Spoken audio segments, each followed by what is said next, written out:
Hello guys, आइए देखें हम लोग कन्वर्जेंसी ऑफ गामा फंक्शन अब देखते हैं। ठीक है कि अगर गामा फंक्शन का कन्वर्जेंसी आता है तो उसको फिर कैसे डील करना है। ठीक है, याद रखिएगा ये इम्पॉर्टेंट क्वेश्चन है हमारे लिए, एग्जाम में इसके बारे में आता है। ठीक है, ओके। तो देखिए सबसे पहले तो ये है कि ये हमारा जो है इम्प्रॉपर इंटीग्रल है। ठीक है, फर्स्ट काइंड का। ओके, चूंकि इसका जो लिमिट है वो इनफाइनाइट है और फंक्शन जो है वो बाउंडेड है, इंटीग्रांड। अच्छा, तो इसको हम लोग न्यू टेस्ट से बनाएंगे, तो मैं चाहता हूं पहले इसको स्प्लिट कर लिया जाए। ठीक है, तो देखिए ऐसे मैं सॉल्यूशन कर रहा हूं इसका। ओके, देखिए तो क्या करेंगे, सबसे पहले हम लोग लिखेंगे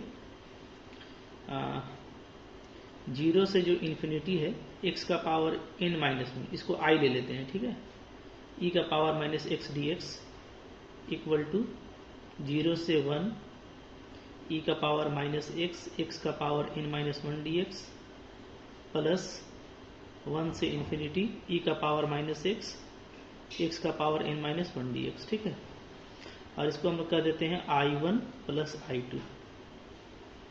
ठीक है, यानी कि ये एक इंटीग्रेशन I1 हो गया, एक I2 हो गया। ठीक है, तो अब चलिए हम लोग पहले I1 का बात करने वाले हैं।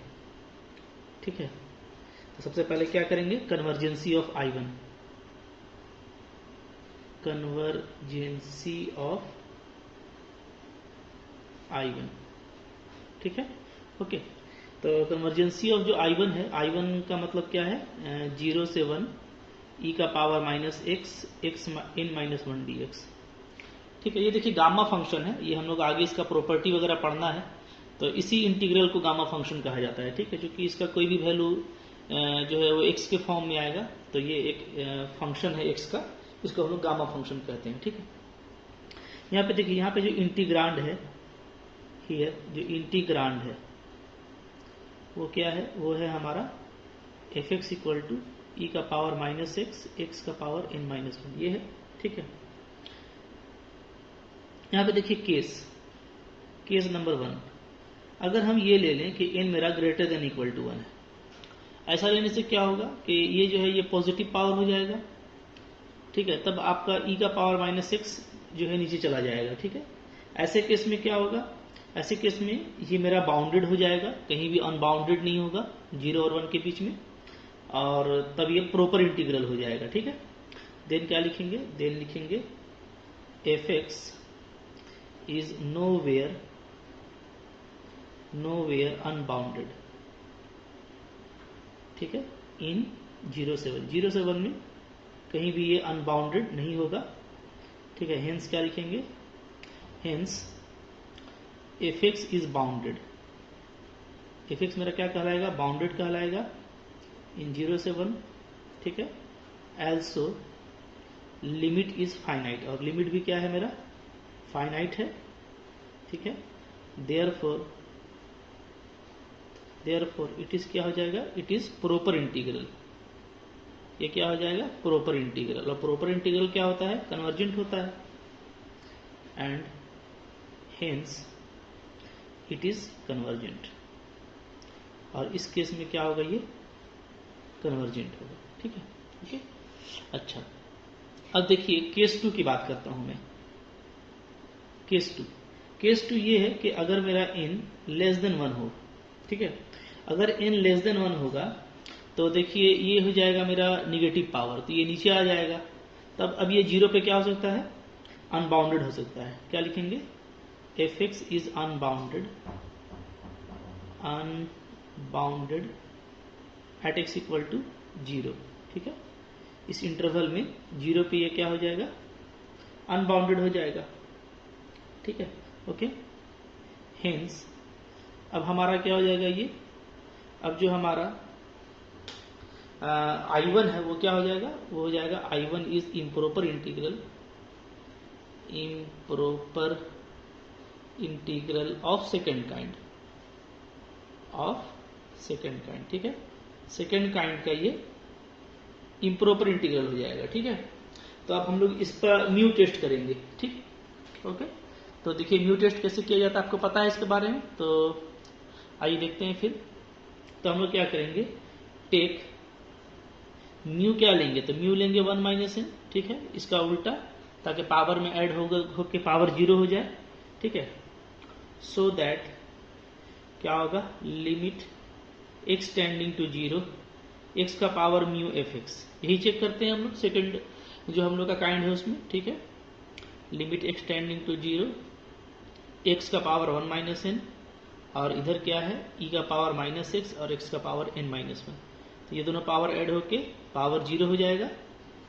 तो क्या आएगा, x का पावर 0 और e का पावर भी माइनस 0, तो ये आपका 1 आ रहा है, ठीक है। यानी क्या, यानी ये नॉन जीरो फाइनाइट आ रहा है, क्या आ रहा है, नॉन जीरो फाइनाइट। ओके, ठीक है। तो अब हम लोग यहाँ पे कह सकते हैं कि हमारा कन्वर्जेंसी और डाइवर्जेंसी कैसे होगा। देयरफॉर लिखेंगे by mu test, by mu test, ठीक है, I1 इज कन्वर्जेंट। तो सेकंड काइंड में I1 कब कन्वर्जेंट होता है, तो हमारा म्यू क्या होता है, लेस देन 1, ठीक है। तो म्यू लेस देन 1 यानी कि जो 1 माइनस एन है इसका वैल्यू वो लेस देन 1 होगा, यानी n क्या हो जाएगा, ग्रेटर देन 0, ठीक है। तो n अगर ग्रेटर देन 0 है तो हम लोग क्या देखेंगे कि I1 कन्वर्जेंट है, ठीक है। और क्या लिखेंगे इधर, एंड I1 इज डाइवर्जेंट, और I1 मेरा डाइवर्जेंट होगा कब, जब मेरा mu greater than equal to 1 होगा, यानी n minus 1, sorry 1 minus n ना, 1 minus n greater than equal to 1, यानी मेरा जो n होगा वो क्या हो जाएगा, लेस देन इक्वल टू 0, ठीक है। ओके, तो ये हम लोगों को I1 के लिए मिल गया, ठीक है, कंडीशन। अब आइए I2 का हम लोग डिस्कस करते हैं कि I2 का कन्वर्जेंसी वो किस तरीके से होगा, ठीक है।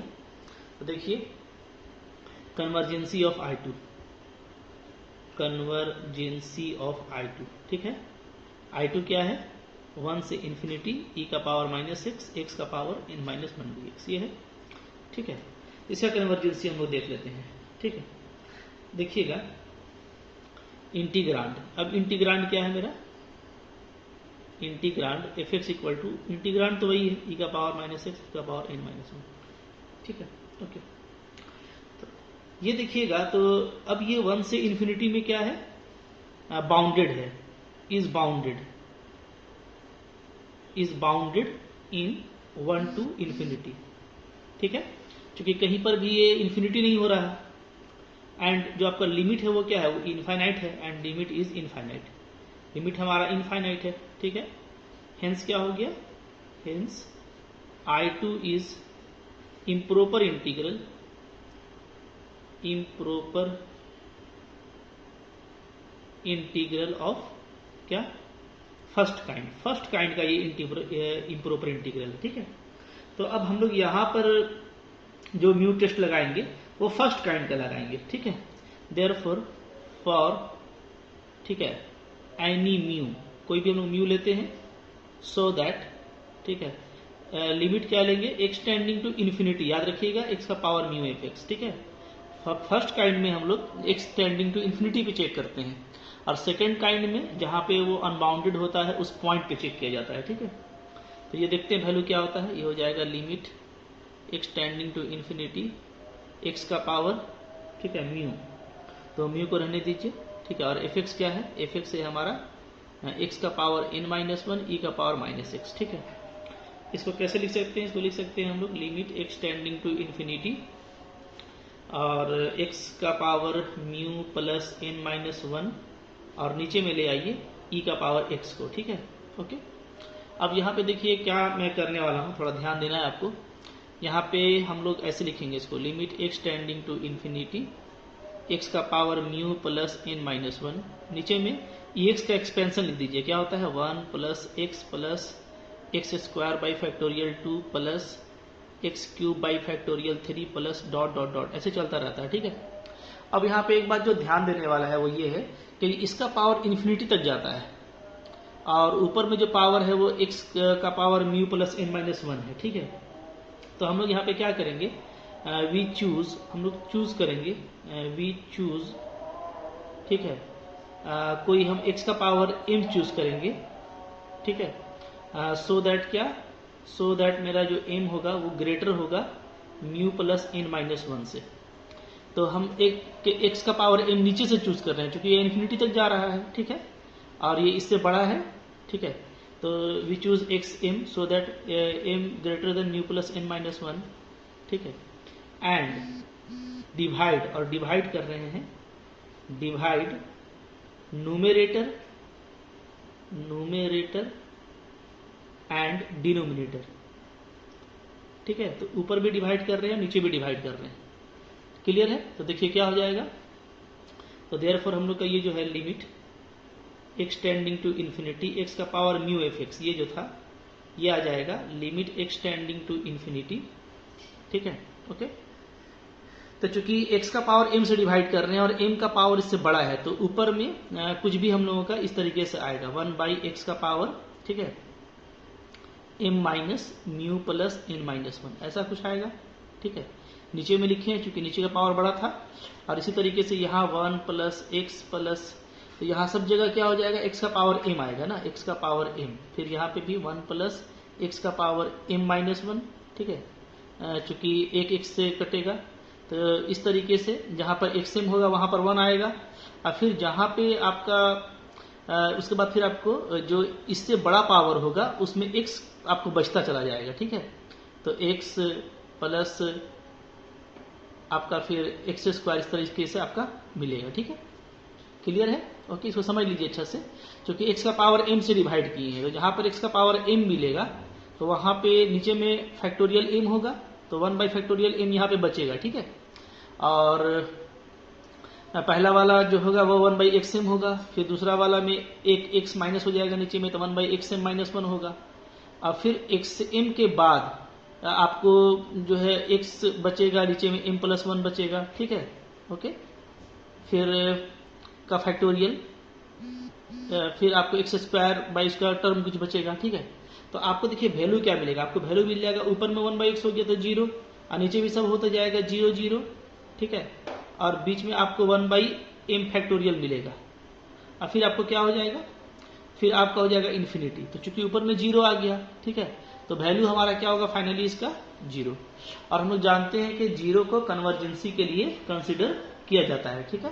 तो चाहे म्यू का कोई भी वैल्यू हो और n का कोई भी वैल्यू हो, ये आपको 0 मिलने वाला है, ये पूरा लिमिट, ठीक है। ये आपको हम अच्छे से समझा दिए, ठीक है, ओके। तो अब देखिए इसको हम लोग फिर यहाँ आगे कैसे कंटिन्यू करते हैं।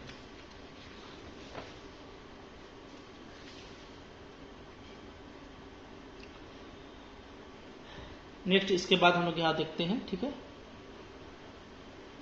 तो हम लोग क्या बोलेंगे, चूंकि हमारा क्या मिला है, चूंकि हमारा जो लिमिट है एक्सटेंडिंग टू इन्फिनिटी x का पावर म्यू एफ एक्स, ये हमारा मिला 0, ठीक है। हेंस तो 0 पर सिर्फ कन्वर्जेंसी को कंसिडर कर सकते हैं। तो I2 इज कन्वर्जेंट, तो I2 मेरा कन्वर्जेंट होगा, ठीक है, बाय म्यू टेस्ट से। और कन्वर्जेंसी के लिए म्यू क्या होना चाहिए, ग्रेटर देन 1 होना चाहिए, ठीक है। फर्स्ट काइंड में आप अच्छे से याद कर लीजिए, क्लियर है, ठीक है। फॉर ऑल n, चाहे n का कुछ भी वैल्यू हो। तो अब हम लोग देखते हैं यहां से हम लोग क्या करते हैं, मतलब कंक्लूड कर लेते हैं, ठीक है, कि कंक्लूजन क्या निकला। देखिए कंक्लूजन क्या निकला, कंक्लूजन हम लोग का निकला, ठीक है, कि जो I है equal to I1 plus I2, ठीक है। तो ये क्या होगा, तो इसका जो कन्वर्जेंसी है, ठीक है, I equal to I plus I2 converges, ठीक है। कब कब कन्वर्ज करेगा, वेन एवर I1 कन्वर्जेस, ठीक है। I जब कन्वर्ज करेगा, जब I1 कन्वर्ज करेगा, इसलिए कि I2 तो आपका हमेशा कन्वर्ज कर रहा है फॉर ऑल n के लिए, सिर्फ म्यू आपको ग्रेटर देन 1 लेना है, ठीक है। बिकॉज क्या, because I2 is ever convergent, ये आपका हमेशा कन्वर्जेंट है, ठीक है। तो इसीलिए ये I1 के हिसाब से कन्वर्ज करेगा। हेंस हम क्या लिख सकते हैं, हेंस I इज कन्वर्जेंट। तो I कब कन्वर्जेंट होगा, अगर n की बात किया जाए तो जब हम लोग का n क्या होगा, लेस ग्रेटर देन 0 होगा and I is divergent, I मेरा डाइवर्जेंट होगा, ठीक है, कब, अगर मेरा n less than equal to 0 होगा, ठीक है। तो ये हम लोगों का फाइनल आंसर निकला, क्लियर है, ठीक है। तो ये क्वेश्चन इंपॉर्टेंट है, इसको आप देख लीजिए अच्छे से, मुश्किल नहीं है, आसान ही है, ठीक है। इसमें एक इंपॉर्टेंट बात ये है कि कभी कभार सिर्फ ये क्वेश्चन आता है, मतलब कि आपको सिर्फ इसका कन्वर्जेंसी आएगा I1 का। तो अगर सिर्फ I1 का कन्वर्जेंसी आता है तो हम लोग जैसे I1 का कन्वर्जेंसी को कंप्लीट किए हैं, ठीक है, तो वो कर लीजिएगा। हाँ, तो इसमें दो क्वेश्चन है, या तो गामा फंक्शन पूरा आपको पूछ सकता है, या तो आपको सिर्फ ये I1 को क्वेश्चन देकर के इसका कन्वर्जेंसी को चेक करने के लिए बोल सकता है, ठीक है। Thank you.